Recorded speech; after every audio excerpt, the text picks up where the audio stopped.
So today is just me and Otta. She's out already enjoying the garden, it seems. What's in there? Huh? Russo is away in England visiting his family, and I'm starting a new project, which I'm really excited about. It's been raining. Yesterday rained all day, and so it's a good time to start this project, which is a wildlife pond. I've been wanting to do it for a while, and I found out that at the local farm shop they sell these tanks, so it's a good thing to start and to practice, because in the future we want to build a big natural pool that we can actually hopefully swim in, but mostly for birds to bath and drink water from. We've found a lot of toads as well in the property as we've been clearing and everything, so it will give them a new habitat, and I think just generally help with biodiversity here at the farm. So in terms of positioning, we thought we didn't want to put it within zone 1, which is this area that is fenced basically, with the fence that we built.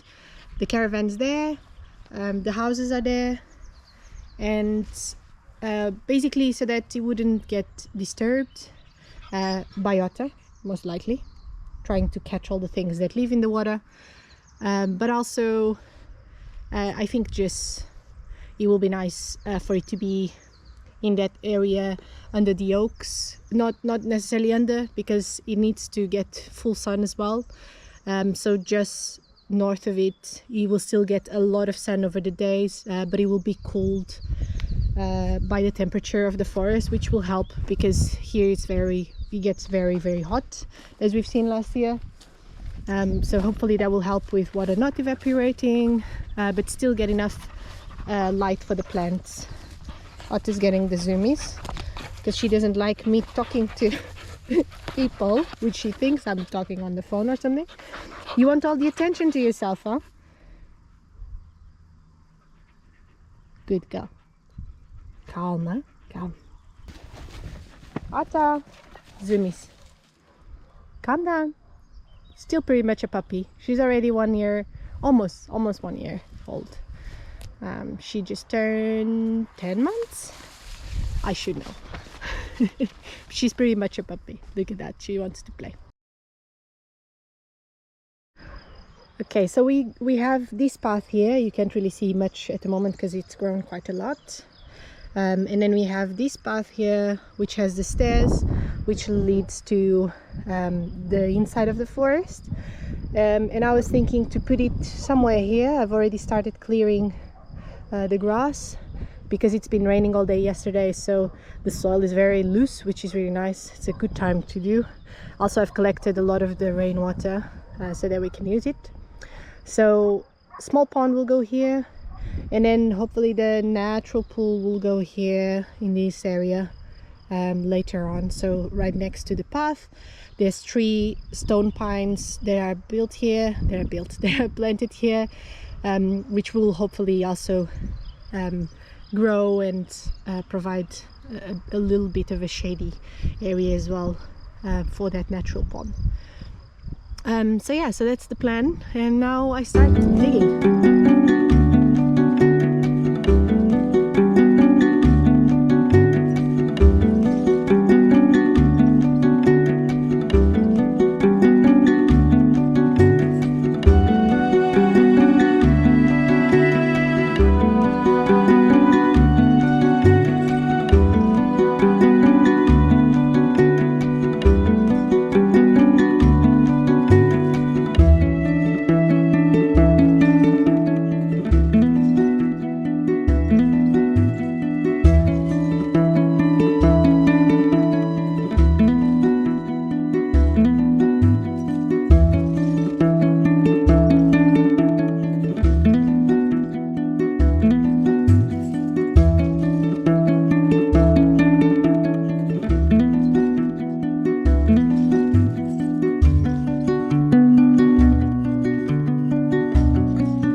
Okay, so Rooster's back, and this is the state of the pond.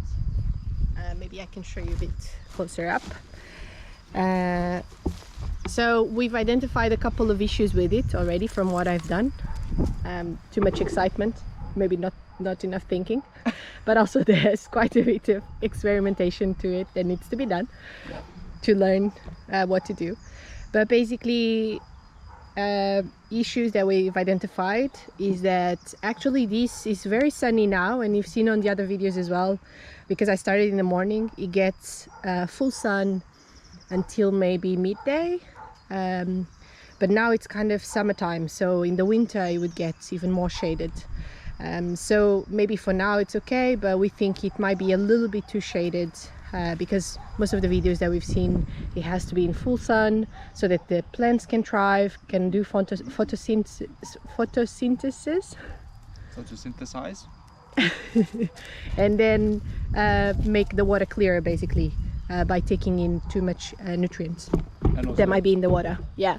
Then sorry? Also being directly under the tree. That was point number 2, yes. So issue number 2. That's a decorative stick. Yeah, that'll be an issue with that as well. Point number 2 is that it is sitting right under the cork, and the leaves, we already have leaves falling in to the pond, and that is an issue with it building up nutrients in the water, makes the water dark, again builds algae, all of these things that you don't want. So we decided, number 3 is that I didn't use a leveler.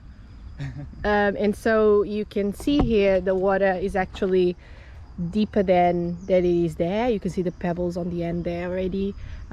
So it's just not good. We need to lower it further in general anyway, so that it's easier for little critters to get in.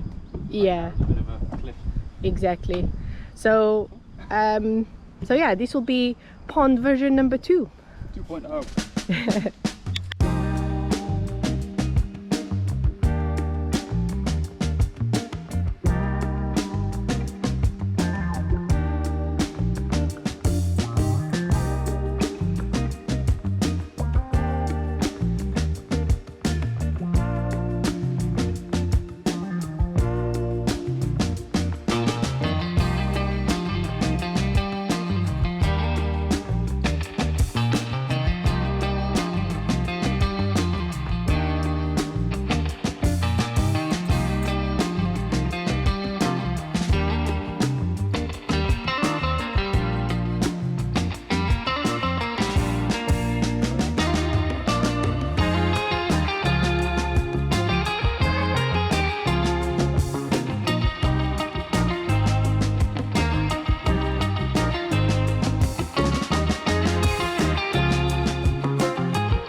Ta-da! Yeah. What do you think? Yeah, I'm very happy. Shall we give a bit of a tour? Yeah, let's give it a tour. What do we got going on? So we've got this amazing feature which we found yesterday in the forest. Just an old bark, and it has amazing perch-like, right? Yeah. Branches, so that birds hopefully will sit in here. And bugs. And bugs as well. Yeah, what we did read about is that dragonflies it's good for them to sit up in an area and then survey the lake, and then they can catch their prey. Yeah. Which is a nice thing, and it's a beautiful addition. And then we have these rocks and lots of hidey holes under rocks for things to hide in the nooks. We've also tried to make sure that they can come out in different areas. So here there's actually rocks. It's quite full, but there's rocks just down here, and then they can come out. Shallow places as well, which you can see now because the water is murky, but all around there's like a shelf for things to come out. And then there's lots of plants. There's some oxygenated plants there all the way at the bottom. These ones, the marginal plants, which are just up here as well. And now they're in full sun, which is good. It's probably better for them. And then Thank you, Otto. she's also contributing. Contributing to the video. You have a piece to say as well, honey. What are you even looking at? Okay. There's lots of white butterflies. You see? Thank you. It is the time. Relax. Yeah, you're good. Thank you. And then we'll just plant around. We have some big grasses that I would like to split and then put around the edges. But you have to be careful not to cover it too much, so that birds and insects don't feel too uneasy about predators lurking in the vegetation. So we've got a bunch of cats around the area, neighborhood. Also, yeah. But yeah, really happy now. I think it's in a better place. It's definitely more level than it was. So yeah, a touch of Rousseau. That's all you need. All good, job's a good one. Little mini project for the weekend / day. / bank holiday. / bank holiday. Yeah, very cool. Bringing a pond is a really great way to introduce more biodiversity and bring in more sort of nature and insects and birds, and providing habitats for frogs and all sorts of beneficial things. Obviously this is a very tiny pond in comparison to the size of our land, but it's a bit of a kind of test, right? A bit of an experiment. Yeah, and it should already make a big difference, because you know, people have just buckets. Even just introducing some water and somewhere where things can cool down and leave their spawn and things will already help. And we have so many frogs. We've seen so many toads, maybe actually not frogs, toads in the around the septic tank area, where it's kind of a bit more shaded and humid. The wall and everything, and in the forest we found toads when we were kind of digging around. Yeah. So we're hoping we'll see one soon. We need to get a wildlife camera, so that we can see document the some wildlife. Yeah, exactly. And this is also a bit of like a test for in the future. We're thinking to put like a much bigger, we're thinking about putting a much bigger kind of pond / natural pool in this area here, with the same intentions of like bringing biodiversity and providing water for the sort of, but potentially also swimming in it. But potentially also being able to swim in it, because there's this whole thing about natural pools that kind of filtrate themselves, and it means you don't need to use salt or chemicals or anything. But this, I think this will also be a good test for that, because the things we worry about there is like, is that using too much water, or will that just evaporate really quickly, and then it's a waste of water, you know, balancing that with the benefit that it brings to the land and to the ecosystem. So it's a bit of a test. Bit upset today, are we? I was a bit suspicious of the surroundings. It's okay. What are you going to say? You're going to say an outro? You're going to say thanks for watching. Tune in next time. for more barking at nothing, and hole digging. What's our next project? The dome? Building the natural pool. But no, it's not building the natural pool. The dome probably. We'll probably focus on the dome next. Yeah. It's starting to get really hot, so we'll go into maintenance of things really. Yeah, kind of stopping to plant things because it's getting too close to summer. So more just focusing on keeping things alive, watering, and the dome is part of that because we can provide a shady spot for kind of seedlings and growth, and we'll do that. Yeah. Job's good. Ciao. Thank you for watching.